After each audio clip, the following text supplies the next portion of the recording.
person is asking for someone who just had a baby and is trying to get her body back, her pre-baby body back, trying to be a little more health-minded and conscious about what she intakes.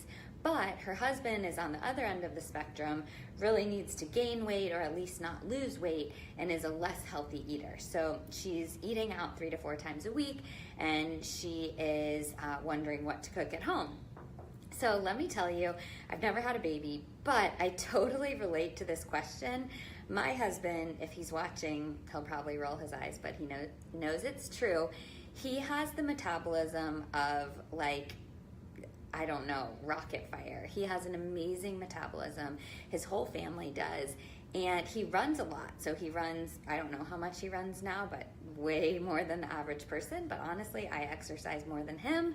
And my metabolism is not like that. So it's clearly not just exercise. Some people are just blessed with better metabolism or faster metabolisms than others. And when I first moved in with my husband, I was like, this is not fair. If he's having ice cream, I want to have ice cream. And I really got like down about it, trying to compare myself to him. But you know what? That didn't change my body at all. My metabolism is what it is. And of course we can pick up our metabolisms by lowering processed food, eating plenty of vegetables, drinking tons of water, exercising, moving around during the day, all that kind of stuff. But genetically, sometimes we just have slower or faster metabolism. So the fact that you're in this situation with your husband, comparing is just really not useful. You have to deal with your own body, and he has to deal with his own body. Now, there are suggestions of how to prepare food for both of you guys in the house. The first thing mentioned was eating out. So as you're eating out, I definitely recommend you following the BDD rule. BDD, I've talked about it many times before, stands for bread, drink, and dessert. And these are the things that add up at a restaurant. So bread includes the bread basket, bread on a sandwich, pasta, or anything breaded and fried. Drink is usually alcohol, soda, something sweet, and dessert is kind of obvious. So you choose one on a normal occasion, choose 2 on a special occasion, and it has to be like your anniversary or something to choose all 3. So as you're going out with your husband, that is a great strategy to follow to kind of keep the restaurant's damage, for lack of a better term, under control.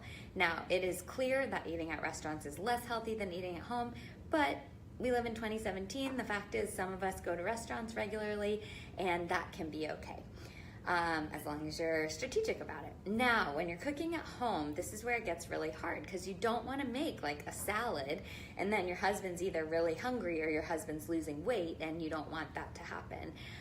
You can make a salad that's really bulky with a lot of protein and healthy fat and things like that, but I don't think that's really what you're going for here.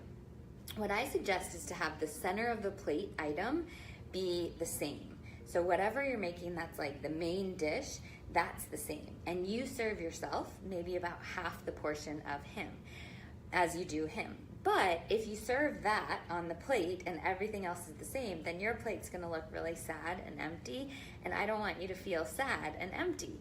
So what do you do to fill in the rest of that plate? I bet most of you watching can guess: vegetables.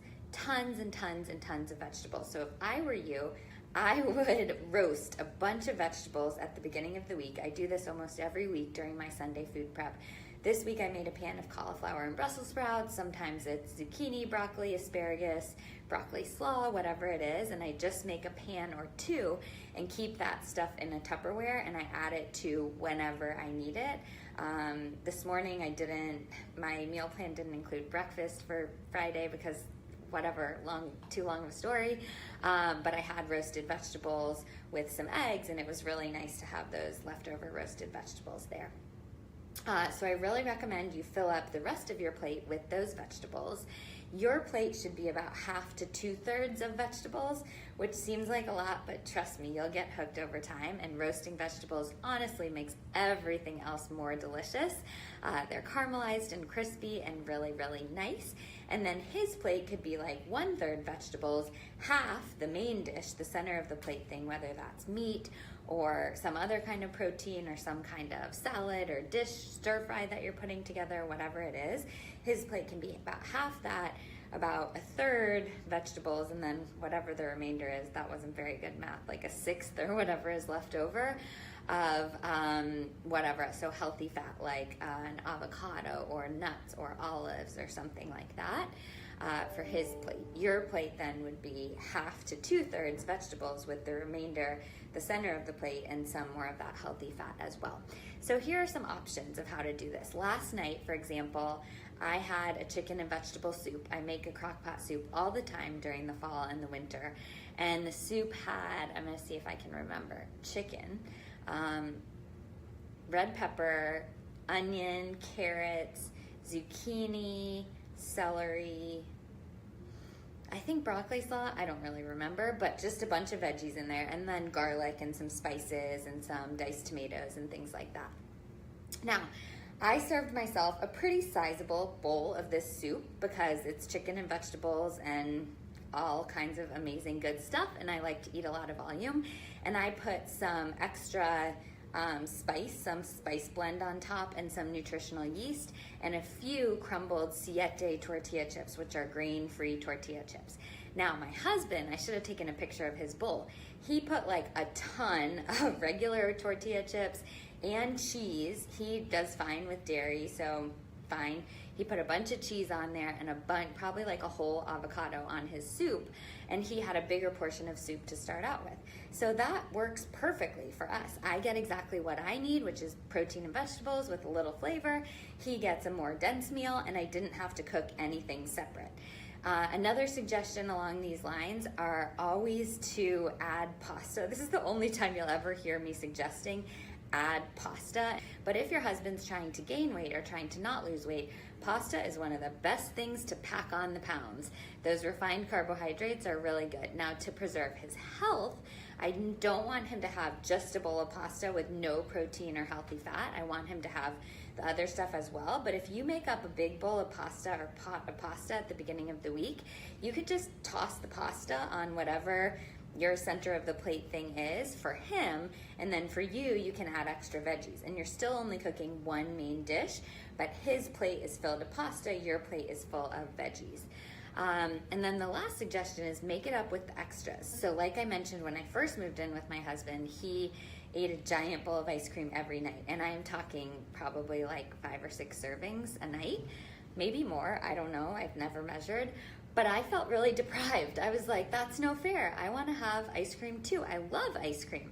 And so at the beginning, this was like, I don't know how many years, 7 or 8 years ago, I had ice cream. I didn't have that big, but I had a small serving of ice cream every night. And honestly, it just was not making me feel good, so I stopped. But in order to not make me feel deprived, I do other things. So I almost always now have like a giant chocolate protein smoothie, which is a clean protein powder. I love Skinny Gut for this one. It has extra probiotics. It's sweetened with stevia, no junky artificial stuff in there. And I'll put some cocoa powder, some almond milk, some ice. I'll blend it up, and that's it. And I fill it in this big cup. And so for me, it's like, it feels like I'm eating a bunch of ice cream, but it's protein dense, low sugar, low calorie, great. And he has his big thing of ice cream, and we're both equal, even though we're both meeting our own nutrition goals. Okay, last two things are mentality. One, talk to him about your goals. Husbands generally, hopefully, want to support you. I hope yours does. But oftentimes they're like, they just don't get it. You need to spell it out for them. So spell it out for your husband. Say, hey, I am trying to watch what I eat. I'm trying to be super healthy. I get it that you don't want to eat the same thing that I want to eat, but can you help me by not eating a giant bowl of ice cream in front of my face or whatever? And then the last thing is set up the kitchen. So if you have junky snacks around or ice cream even, put that at the back. Put it in the back of the pantry, put it in the back of the freezer, the fridge, whatever, so that when you are hungry, stressed, whatever, you can go grab the healthy stuff. We eat what we see. We always grab that stuff. So if you see the veggies and the fruits and stuff, you're more likely to grab it.